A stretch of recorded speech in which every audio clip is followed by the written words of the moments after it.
Hi everyone! Yan natatanaw natin ay Mount Isarog na matatagpuan sa Camarines Sur. Ayan, sa may ano po siya, lugar ng Ocampo.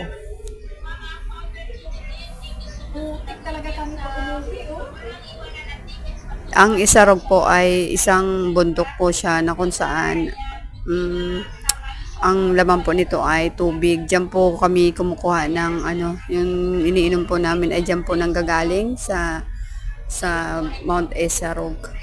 Kung makakarating po tayo dyan, yan po ay maraming pools at maraming yung mapaliliguan. Talagang napakaganda ng view.